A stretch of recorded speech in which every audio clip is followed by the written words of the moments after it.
we will be recording this webinar, and it will be archived so that other folks can listen to it in the future. My name is Dawn Benson, and I'm the moderator for the webinar today. And Brian McLeod is having problems with his computer and the audio system. So I do have him on telephone, and we're going to wait and see if he can test his audio. So I'm going to go off, Brian. You test yours.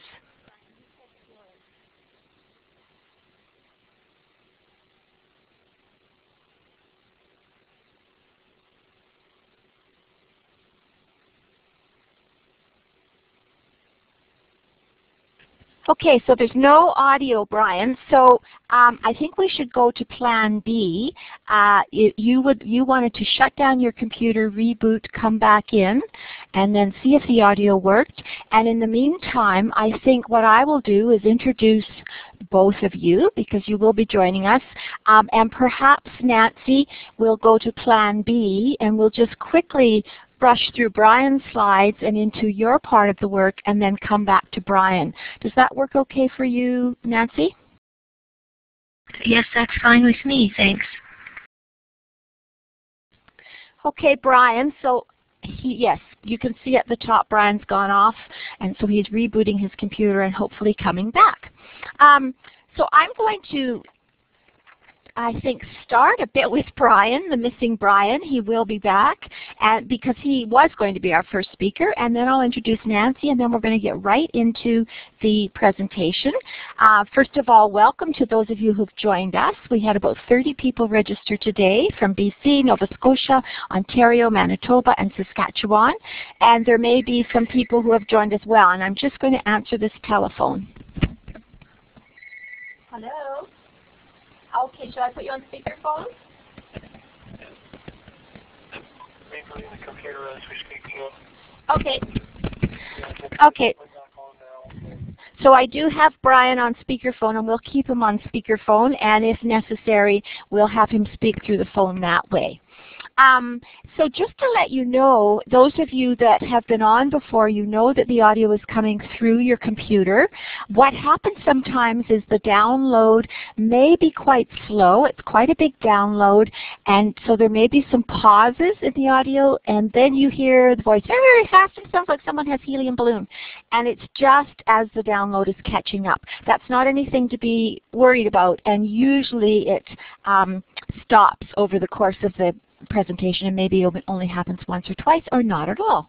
Because we don't have group ability to use the audio, we're asking that you type in your questions or your comments in the chat box just down below the box where you can see where people have said where they're from. We are recording the webinar, as I said, and you will be able to access it in the future. So over to Brian, and I'm just going to check with Brian on the speakerphone. Brian, do you want to try the audio one more time, or you're still not into the website? I'm actually, my desktop has just come on and just waiting for everything to switch on so I can go back to the PowerPoint. Okay, so when we see your name come up, we'll do a little test. Currently, Brian is founder and CEO of the Strong Heart Teaching Lodge, and that's in Winnipeg, Manitoba. It's a not-for-profit organization providing opportunities for youth to experience transferable life skills using holistic Aboriginal worldview teachings. So the approach to things that he takes is very, very thoughtful. He manages the Seeing Oneself program, which he is going to talk about today, and it creates evidence-based interventions which ultimately help reduce youth drug use. He brings 18 years of trust building and forming relationships with Aboriginal communities and organizations throughout Manitoba as well as the whole country of Canada.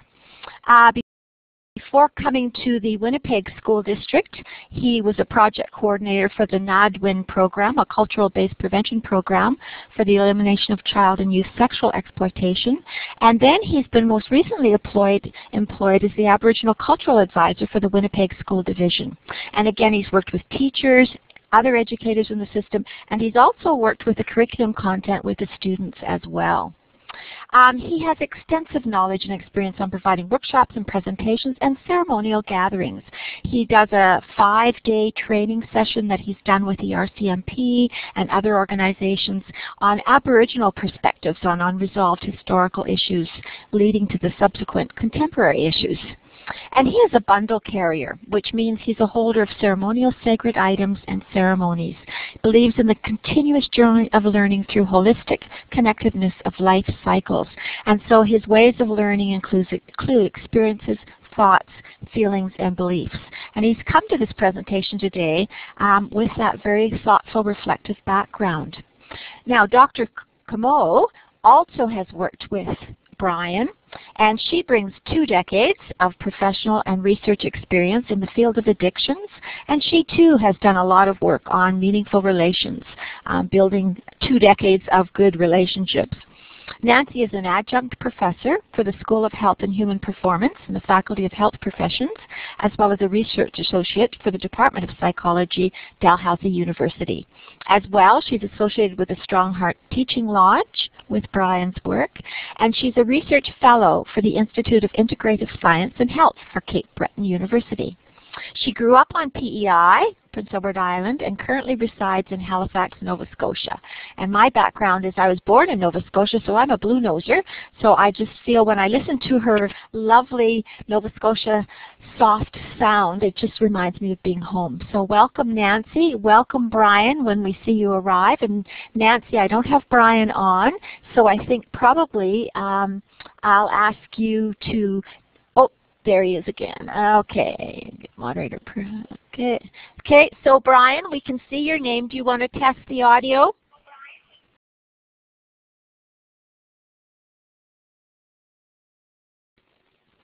I can hear you through the phone, but I don't think I can hear you through the audio. I'll go off again and try the audio.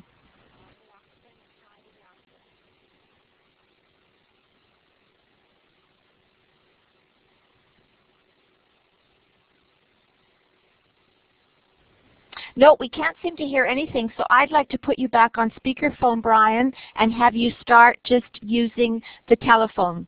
Okay? Okay, so we're on the first slide, if you can see that, and you move along to your slides, Brian.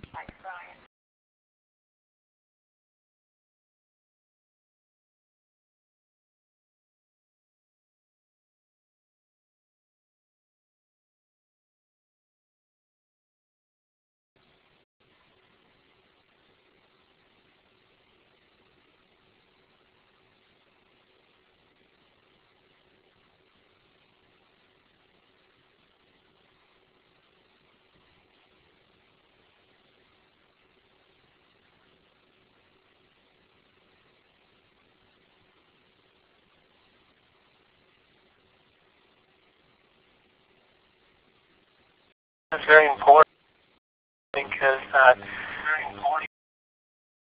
okay, I was trying to hear feedback coming back.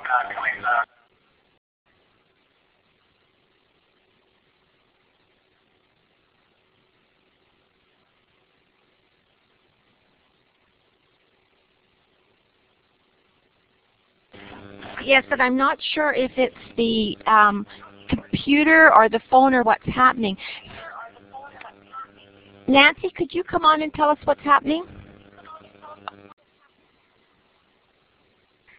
Hello. Yes, we're not able to hear Brian speak. I think Linda raised that point in the text box. We do have up his second slide, but we don't have any audio to go with that.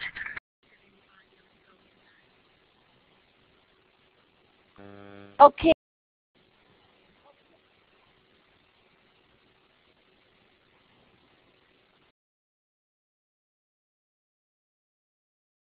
Okay, so we're going to do another little test and have Brian speak. And then we'll ask Nancy to come back and tell us what's happening. So just run a test, Brian. I would say I'm talking on the phone now. Can you hear me now?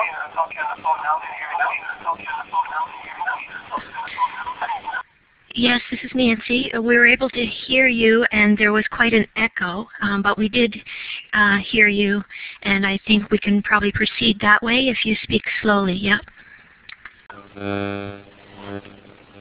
Okay, so Brian, you need to turn your audio down totally until Nancy comes on, and you'll be hearing the audio through the telephone, not through the computer. So could you turn your audio right down? That's the second switch on top? Yes. That's right down to the bottom. Okay, so it's right to the very left?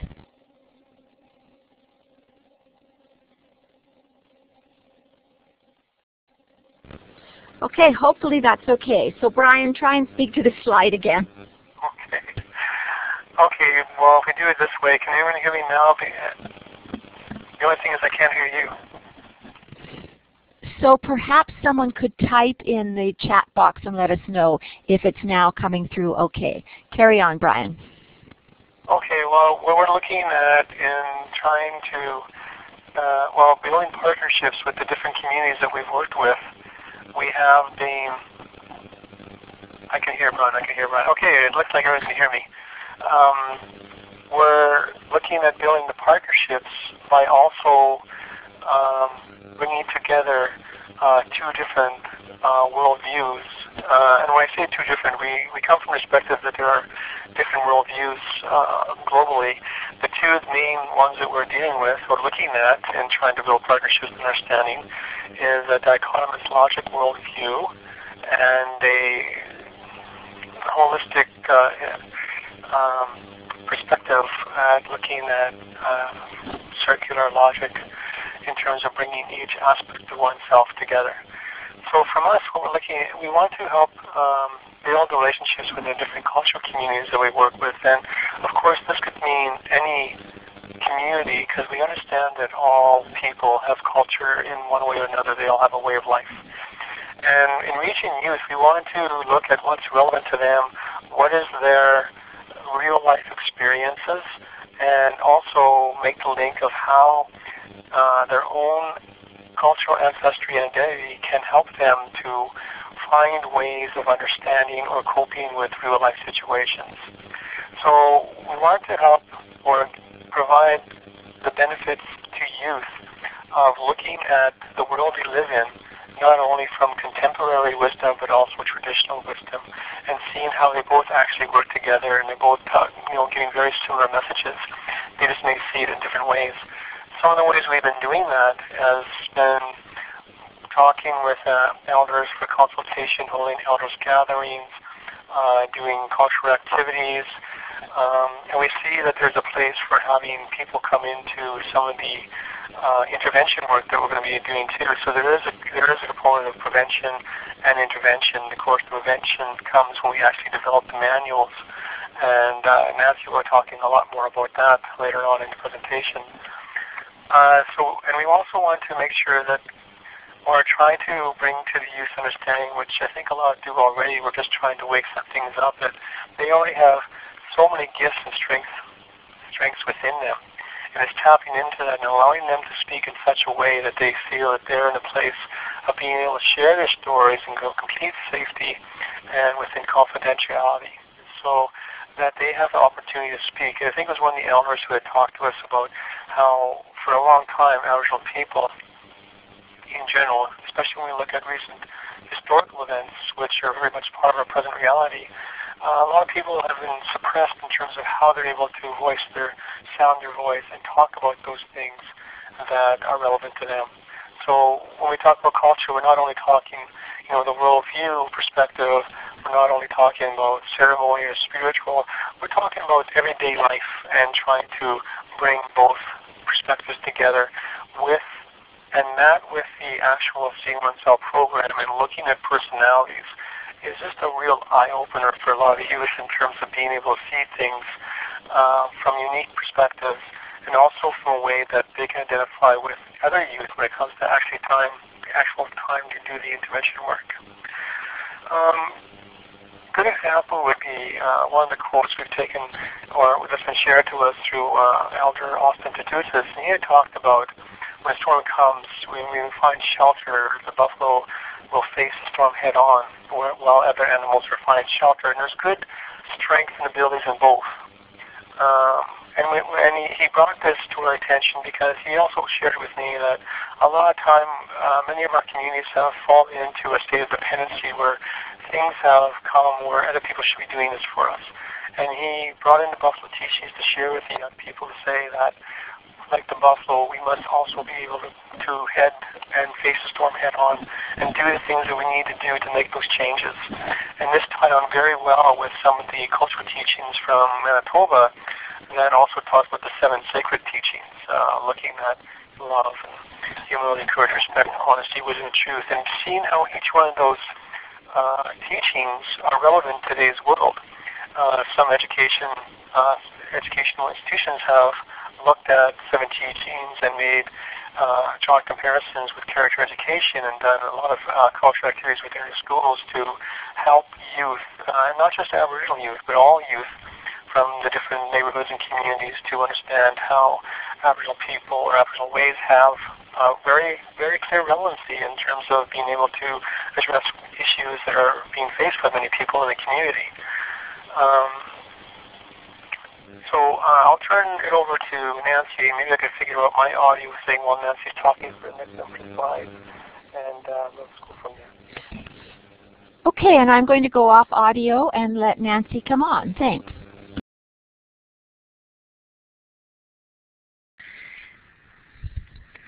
Thank you. So when we're talking about substance abuse prevention, we can talk about it in terms of 3 different categories. Universal programming is typically provided to all youth.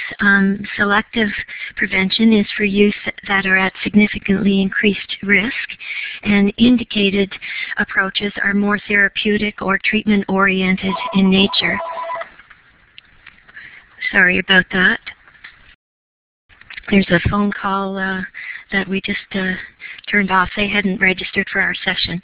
Just progressing on, selective programs have been found to be generally yielding higher effect sizes, which is a statistical term, just meaning that they show evidence of being a little more effective than universal programming, but there's still a need to evaluate programs further.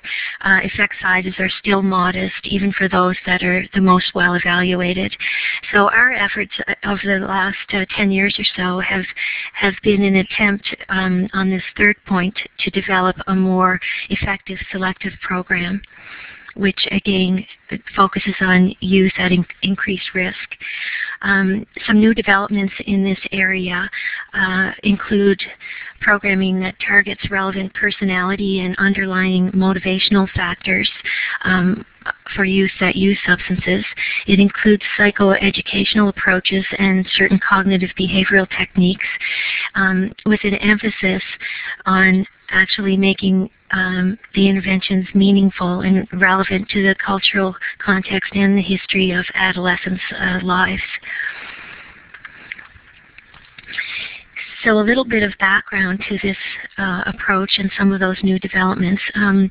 For youth, we know that there's a couple of classes of what can be called prospective risk factors, and that just means if these factors are there, it's possible that the young people could develop problems down the road. And so one is if they start using early, and the second is personality risk for substance abuse. And I'll talk just a little bit about that second one. With respect to motivational theories of substance abuse variability, they generally propose that individual difference in personality reflect different susceptibility to certain reinforcing properties of drugs of abuse, including alcohol. Patricia Conrad and some other colleagues that we work with found support for the validity of this motivational hypothesis by demonstrating in 2000 that substance abusing women classified according to specific personality profiles, for example, anxiety sensitivity, or sensation-seeking, they manifested distinct patterns of addictive and non-addictive psychopathology and coping skill deficits. For example, avoidance behavior and problematic alcohol use. Recently, a young doctoral student from Sioux Lookout, actually, I believe we have Shelley and Joanne online from Sioux Lookout. His name is Chris Musquash, and he's been involved in researching some of this approach with young people.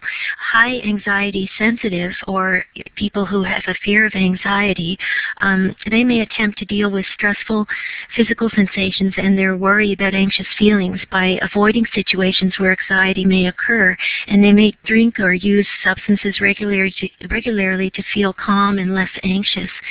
In contrast, an individual, a young person or an adult high in what we may call sensation seeking, which is a preference for novel or intense experiences. An individual who craves excitement may often act without thinking clearly about the consequences, and they may avoid boredom by drinking or using heavily as a way of coping with the urge to do something exciting. And then there's young people or individuals who may be prone to feelings of worthlessness or sadness, and they may be using just to cope with their reality.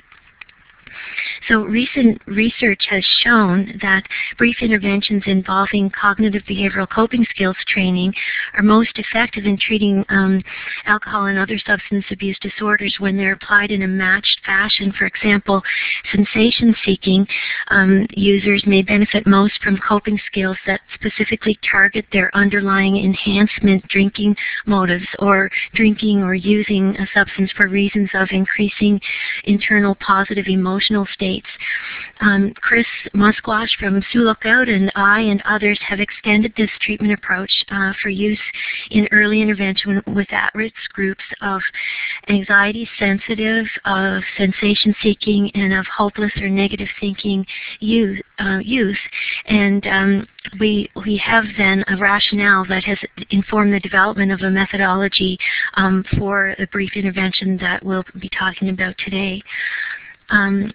A little bit more background on the motivational side. We talked a bit now about personality, but this is a motivational model generated by Cooper that looks at why youth may use a substance. We see on the left internal and external categories. So this is based on the belief that a young person would use to achieve a desired outcome. And internal reasons include using to obtain an outcome that involves mood alterations, for example, decreasing negative mood states or increasing positive mood states. And external reasons include using to achieve an external reward, or obtain a positive outcome like social approval, or avoid a negative outcome like being labeled as not cool or being left out of a group by friends who are using. So social context factors help clarify whether an individual would be drinking because they're using because of boredom or restlessness, or because of craving more excitement in a highly stimulating moment. When we look at how the research has linked with this model, we found an empirical case for targeting personality factors as a means for reducing risky motives in adolescence. Coping and conformity and enhancement are considered risky due to their established associations with heavy use or drinking or substance-related problems in youth and young adults. And these maladaptive motives in turn put a young person at risk for problems, specific types of harms resulting from use. And each of the personality factors, sensation-seeking and anxiety sensitivity and hopelessness or negative thinking, and down below anxiety sensitivity, are associated with a different maladaptive substance use motive like conformity, coping, or enhancement, respectively. So that's a primary assumption of the work that we do, is by intervening at the level of personality vulnerability, one can change or help manage a young person's maladaptive substance use motives, for example, coping, conformity, or enhancement, and ultimately reduce heavy substance use and substance-related problems. So I'll turn it back over to you, Brian. Brian, do you want to test your audio again and see if you can get it working?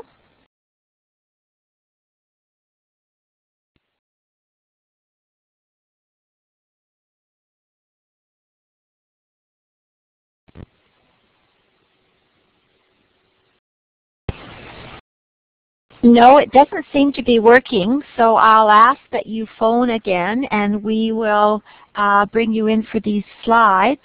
In the meantime, I'll just go ahead to the next slide. Oh, here he is. He's here already. Hello? Is this Brian? Okay, you're ready to go. Okay, and I'm trusting, could someone let us know if they can hear Brian? Brian, do you want to start speaking to the slide?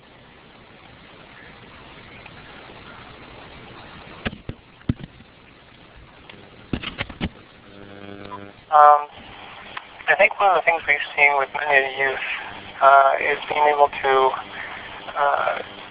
see within them from the other's perspective and from their own perspective programs that build upon the growth of each aspect of who they are. Looking at bicultural competence approach is basically just another way of trying to address within the youth the different worlds within which they live. I know with the many youth we talk about, and we'll see later on, some of the work that they've shown with us and how they may see themselves, either within an animal or just within a life journey, that they are looking for a way to connect. They're looking for a way to belong. I know some of the work that we've done and we've built upon was looking at the such work that's been done through the Aboriginal Healing Foundation, or looking at the Circle of Courage through Dr. Martin Brokenleg, where belongingness plays a key role in being able to really connect to the work that youth need to do to be successful and to reach their full potential.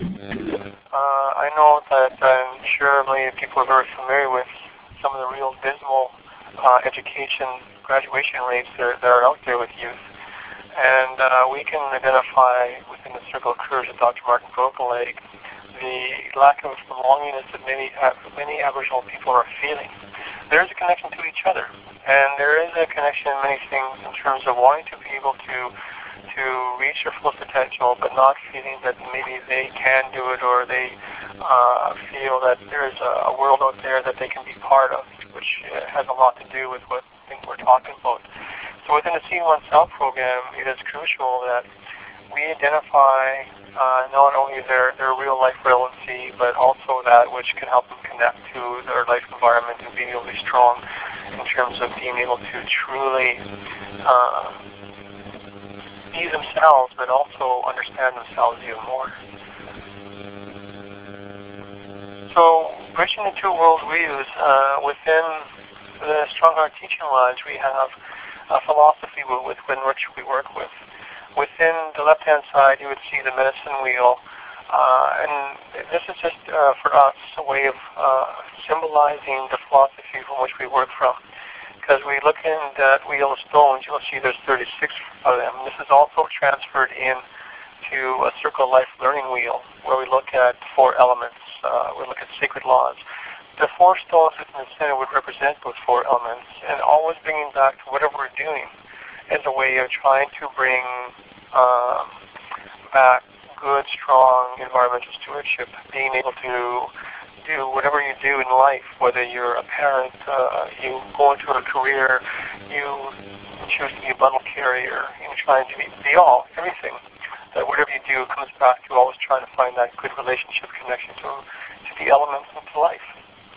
The surrounding 7 stones would be in Manitoba and in the surrounding areas, sacred laws or teachings that would be culturally relevant for many of the culture groups over here. This is a symbol, but it also identifies that within those 7 stones that there are many ways with Aboriginal people how they identify, or they all have different traditional teachings that are very much a part of the land and connecting to all living things. So we would not say, for example, come to the coastal First Nations people and say, oh, we have the 7 secret laws for your children to learn. It would be about making those relationships with the cultural community, traditional people, cultural advisors, whomever may be having contact with these youth who are in the schools, and trying to understand how they govern or how they understand their life teachings with them. So we would move from there and look at, honoring the 4 directions and, going through sacred teachings that they're expecting to all of us, whether we're all related, as seeing each other as equals, doing things in a non-judgmental way, and seeing everything as having reason and purpose. And then, of course, surrounding us with the natural motion, 13 moons that visit us every year of our life. And these are all relevant for many of the cultural communities. But we do so in such a way that we make it very relevant from looking at things from an Aboriginal perspective and seeing things in terms of oral tradition, seeing things in terms of cultural relevancy, but also making that bridge into the world that we live in today as well, and trying to understand how we can make both work in unison with each other. And then, of course, this is very fundamental, and you can see that within the artwork that's expressed in different ways, that there is different worldviews, there's different worlds that youth may live in. And when we do the interviews with youth, certainly, there's many youth who share very similar stories in terms of real life relevancy, their life stories, and trying to understand or look at the world or look at these issues maybe as people who are those sensation seekers, or the other ones who are trying to get away from trying to deal with sensitivity or hopelessness and negative thinking. But the stories can be things that are very much a part of many youth lives across Canada. How they may express that, how they may see that, may be different though, and that's going to be key important in making sure that everything that we do has cultural relevancy for the youth and for the community that we work in. So when we move into the methodology, we want to make sure there's strong integrative Aboriginal education. Aboriginal education could mean many different things, from integrating Aboriginal content perspectives into the work or curriculum that we're doing, but also to be seen as an awareness tool, because I think it can be generally said, and this has been shown or said to the average Canadian, whether you're Aboriginal or not, does not truly fully understand many of the Aboriginal issues, contemporary issues, and how they've actually come to be. We've been sort of coming out of a great sleep where there's been this idea that somehow many Aboriginal people kind of got in the place they are on their own, and not enough has been shared about the real issues and how they've developed, but also to also share all the different contributions that Aboriginal people have made to society, and everything that needs to be done is something that makes youth or helps youth to understand and see themselves in a much more positive way. And then we want to make sure that within the methodology we go into quantitative assessment and looking at those investigative relationships and personality factors and reasons for youth. So we tie this all in, and then making sure that we listen to youth. And listening to youth is so important. And I know that sometimes within the project we worked in, that there's been some concern about, we're going to open up all this kind of things with youth, and they're going to have all these uses come up. But actually the process has been very enjoyable for youth, because they, for the first time, for many of them, have been able to tell their stories and share things that they know is something that's going to be meaningful to help not only themselves, but other youth. The other youth they understand are going to be reading these stories that are compiled into themes, and then stories generated from those themes, so that we protect the confidentiality of youth who are sharing the stories, but also to bring in understanding through the stories that are seen from the different personalities of the youth and their own unique perspectives. And of course, then we want to test for outcome measurements. So I will turn it back to Nancy. And Nancy, I'll just suggest that we're not quite halfway through, and because we've had problems with the audio, we're moving a bit more slowly, so you may want to move a bit faster than you expected to, just trying to get as much covered as we can. Thanks, Dawn, and I'd like to thank everyone for their patience as we work with our challenges with this great technology. It's a wonderful opportunity to share together. So I'm just going to reiterate, I guess, some things that have been highlighted so far around the personality factors. Anxiety sensitivity has been linked in substance use with young people with motives of coping and conformity. Sensation seeking has been linked with enhancement reasons for use, and hopelessness or negative thinking tendencies have been linked with using to cope with one's reality. The images that you see have been drawn to illustrate stories by young people who may be high in hopelessness or high in anxiety sensitivity or sensation seeking, and these images and stories become part of the content of the program manuals. In listening to young people, the personality constructs of anxiety sensitivity, sensation seeking, and hopelessness, and their relationship to certain risky motives were both supported and broadened in the qualitative data. For example, anxiety sensitive participants talked about using to lessen worries about feeling anxious and reported appreciating alcohol and other substances because drinking in the case of alcohol helped them feel less anxiety about fitting in with others in social situations. Teens also shared great stories about their own strength and agency in dealing with difficulties that they're faced with. And these stresses, such as exposure to violence or associated powerlessness, did appear to be associated with some of their reasons for using alcohol as well as other substances. And when it came to other substances, use of pills and marijuana was frequently cited in situations where there was incidents of physical violence. So all these stories helped enrich the content and context of the program manuals. When it comes to actually testing to see the effectiveness of this brief early intervention, there's been a couple of studies done. They've had things in common.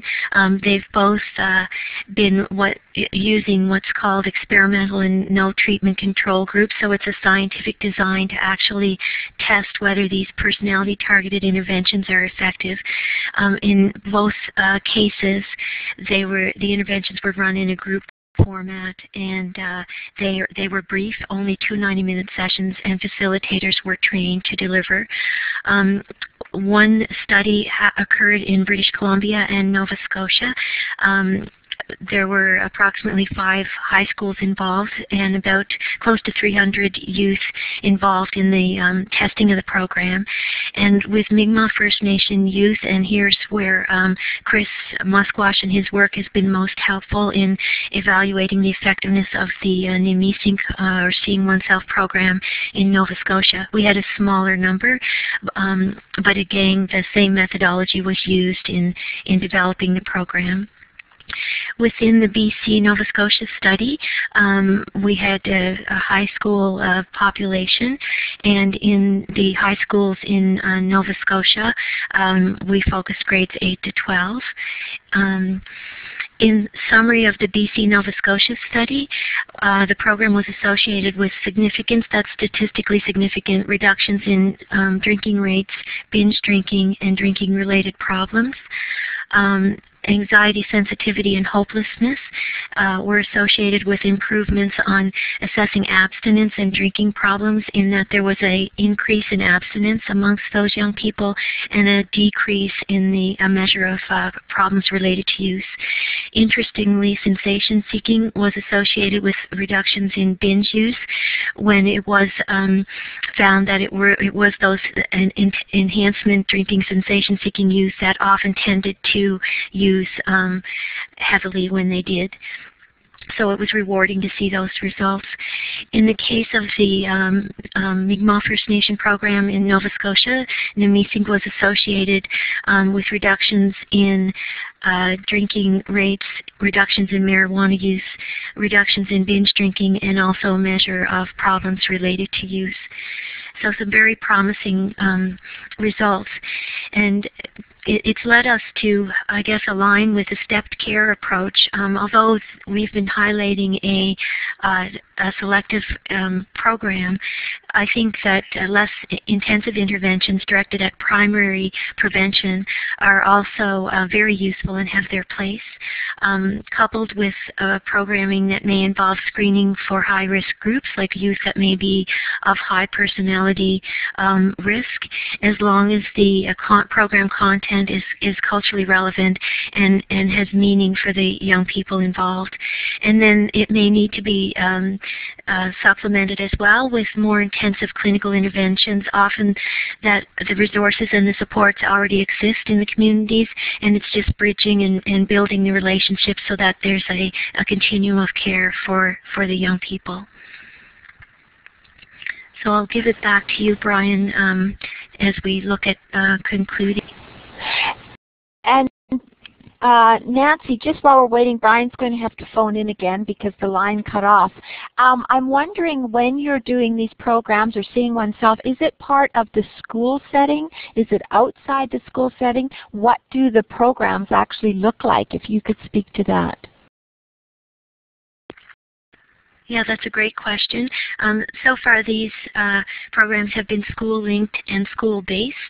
The development of the programs has varied in different communities, with young people working after school hours, perhaps on their artwork. There has been elders gatherings on weekends and various ceremonies that may happen out of school, but definitely our community partners and elders are linked with what is going on in the school. So it's a collaborative kind of community school team that helps nurture the development of the program. When it comes to program delivery, it's been a school-based testing that has occurred over one academic year. We are looking at having youth involved who may be out of school and being able to extend the outreach to young people who may have dropped out, and that's very important and very real possibility.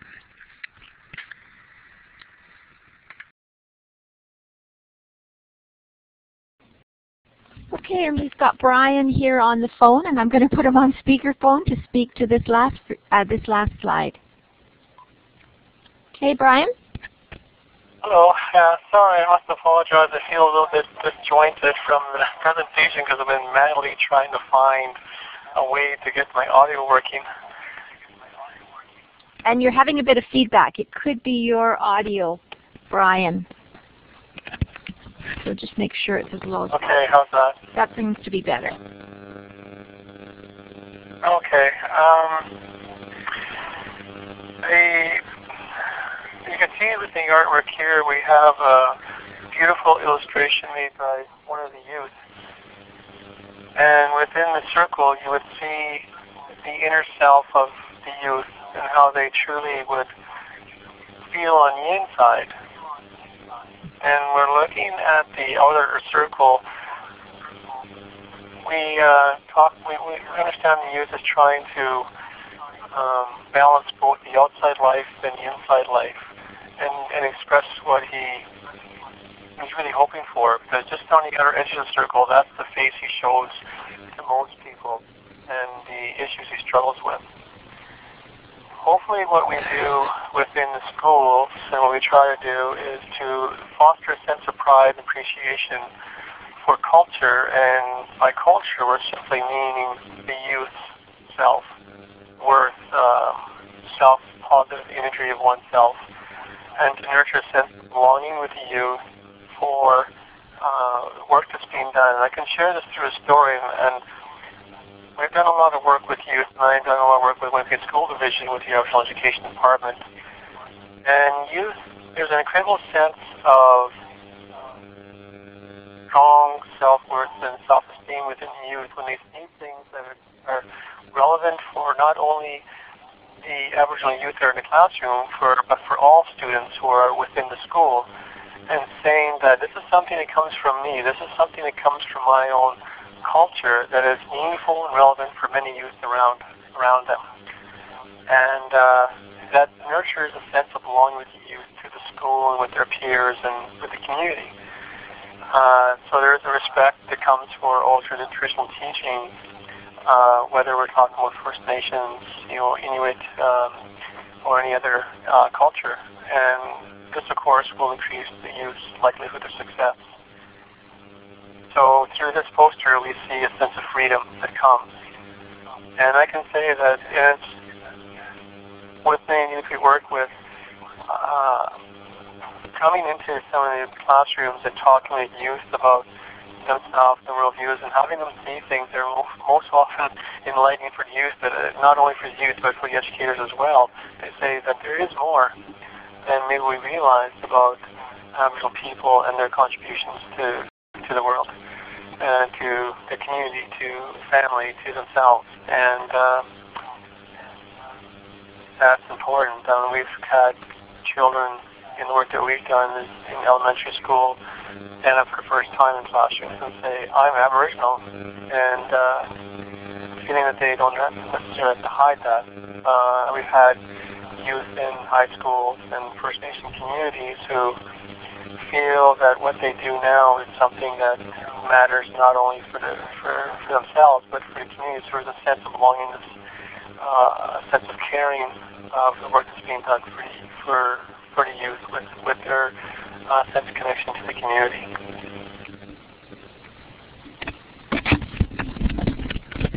Yeah, I guess we could leave some time for any questions or stuff that people are looking for in terms of the presentation itself. Yes, thank you, Brian. I don't know how much feedback people were getting. Thank you for all of your patience. And just wondering, Nancy, if you want to just explain this last slide, and then if folks had questions or comments, if they could use the chat box and type them in there, that would be great, please. So any questions for Nancy and or Brian? We've still got them here on the line, hopefully for a while. Thank you, Don. This last slide just emphasizes, I think, that research agendas that encompass comprehensive interventions are needed, and they have been supported by these various institutions and people in the community, policing partners, Royal Canadian Mounted Police, as well as academic institutions that provide research funding. So I think there's a shared understanding and commitment to the need to prevent and reduce substance use among adolescents in racially, ethnically, and economically diverse urban and rural communities. And it's been our honor to share with others in trying to help meet that need. And I really want to thank and commend all those who've joined us today, and really feel connected to you in I guess our shared motivation, whether it's a mandate for youth in your employment or just a heartfelt concern for our young people. We share your motivation and hope that we can work together to make a difference. Thank you.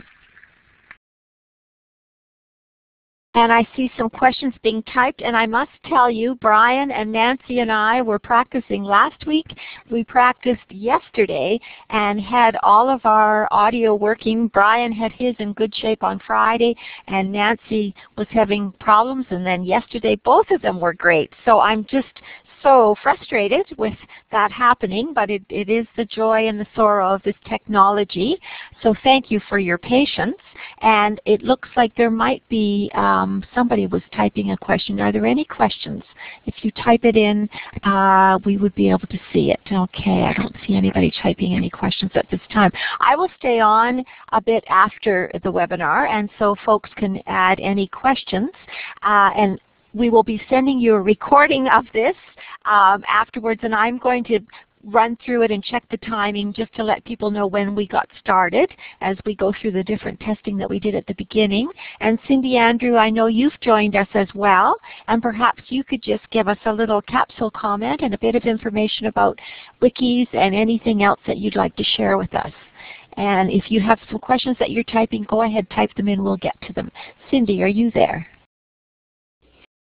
Hi, Don, and everyone else. Thank you very much, and thank you in particular, Nancy and Brian, for sharing the extraordinary work that you're doing. And we know you're very busy people, and we're just super appreciative of your interest in helping share. Certainly the work that you're doing is actually, it came to our attention through an exercise that people may or may not yet be aware of, and that is the knowledge summary that was completed by our association with the leadership of Gary Roberts and many others from across the country. And in terms of best advice statements, clearly the recognition of a bicultural approach, excuse me, as well as brief interventions was clearly articulated. And so that information from that knowledge summary will be shared with folks through the wiki that Don mentioned. And a wiki, don't be scared off, please. It's really basically an online shared filing cabinet, if you will, of interesting, useful information that we will post in collaboration with both Nancy and Brian and others on the call and not able to join us today that have good stuff to share. And so certainly we encourage those on the call today to contribute to that wiki as a way to continue to extend the knowledge exchange opportunities that these webinar forums offer. Another couple of related initiatives that folks might be interested in, we actually have a series of communities of practice. There are two of relevance to today's conversation. One is substance abuse prevention and schools related community of practice that Gary Roberts chairs, and the second is a Aboriginal school health particular community of practice that Shirley Taglet from Nunavut is chairing, and that COP is just new and still taking form, but certainly we encourage those who are interested in working and learning more about what works that is that honors the cultural differences that are so important for us to continue to better understand and to meet the needs of the Aboriginal communities and schools. So there are those opportunities, and certainly a date to put on folks' radar should you be interested. At the end of May, from the 20th to the 22nd, will be our 5th annual School Health Conference, and as part of those days we will also have day-long face-to-face communities of practice symposia opportunities, including one around Aboriginal as well as substance abuse prevention. So a lot of information there. Fear not, we'll be sure to post it on the wiki. And thank you very much again, Nancy and Brian, for sharing your expertise and your passion today, and for those on the line for joining us. Back to you, Dawn. And Nancy, I see there's a question asking about clarifying the interventions, what that actually means, and was there a structure used? Can you speak to that? Yes, thank you for the question. The three main components of this set of interventions were cultural and psychoeducation, behavioral coping skills training, and cognitive coping skills training. So with respect to the cultural and psychoeducation, the youth were educated about the personality factor in question, and also were introduced to traditional teachings that were provided by our team of elders. They were also educated about links between the personality factor in question and substance use and other maladaptive coping strategies, and in an interactive fashion, students were then encouraged to discuss short-term reinforcing properties of substance use as an attempt to help them understand their coping conformity or enhancive motives. And this was followed by a discussion of long-term negative consequences, and that's to encourage understanding of the longer-term anxiety-enhancing effects of substance use among anxiety-sensitive individuals, for example. The coping skills portion of the group activity involved motivation-specific behavioral strategies and cognitive restructuring training taken from previously empirically supported interventions for anxiety-sensitive individuals, sensation-seeking, and hopelessness, negative thinking. The coping skills training sections also included discussion of scenarios or stories that were results of the interviews with youth, and those stories were illustrated by our youth artists in each of the communities. There was also a rehearsal of coping self-statements, and that's been shown to have a positive impact on reduction of symptoms and maladaptive cognition in various psychological disorders. So the interventions, in summary, involve the use of exercises in which youth in single-gender groups engaged in activities designed to induce automatic thoughts, so that's part of cognitive behavioral training or cognitive behavioral therapy, and they were simultaneously instructed to use cognitive restructuring techniques to counter such thoughts. There's a student self-healing handbook and a facilitator manual which is scripted for treatment integrity. School guidance counselors and First Nations police partners were trained to co-deliver these sessions, and it's been suggested that the 2 90-minute sessions be also available in 4 45-minute sessions, an opportunity for the groups to meet after the 4 45-minute sessions is made available. So I hope that helps. Brian, you were going to try again? Not able to hear you. Nancy, so what you're talking about, the 2 90-minute sessions, which are the 2 brief interventions that did bring about a very positive result. There are manuals and training guides and scripts. Are they available to other provinces? Are they available to other agencies? I didn't quite get that. Yes, the Mi'kmaq First Nation program is available in Mi'kmaq First Nation communities. We're currently working in several communities in Saskatchewan and Manitoba and some in northern Quebec to include other Aboriginal First Nations groups and Inuit populations. So there's also a set of intervention manuals available for more mainstream communities. That's the program that was tested in inner city Vancouver and rural Nova Scotia. So if a community was looking to implement this approach, we would have some community consultation and discussion of how to best expand the initiative to be honoring their cultural context and the current issues in that community for the youth. So if folks were interested in that, they should approach either you or Brian, and I'll make sure that we put your email addresses on the wiki site. Is that correct? They would approach you?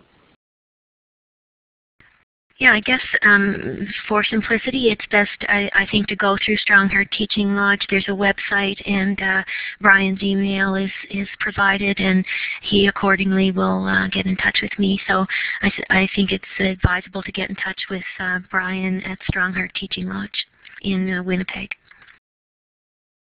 Great, and we know you're there, Brian. You're back in. Thank you for your patience, and I'm sorry for the frustration of the technology. We're at the top of the hour, so we're going to have to close off our presentation this morning. Thanks certainly to both Brian and Nancy, who have done so much work. I've spoken with them online, on the phone, a number of times. I just appreciate people just openly and so positively sharing their information and then thanking me for the opportunity. So thank you to all of you who joined us today. Thank you to our 2 presenters. There will be follow-up material sent to you, and I look forward to connecting with some of you again on a further webinar. Those of you that have been in before, you know that to get out, you go up to File, and then when it says Exit, you can get your way out of the website. But thank you to all, and Brian, thank you to you for your patience with using the telephone. So thanks both. So if there are any other questions, send them to me. And I see someone has their hand up, Simcoe. And I wonder if Simcoe can write something or can go on the microphone. I could go off the audio if they have a microphone there, but thank you. Thank you very much for the claps and the happy faces. Appreciate that very much.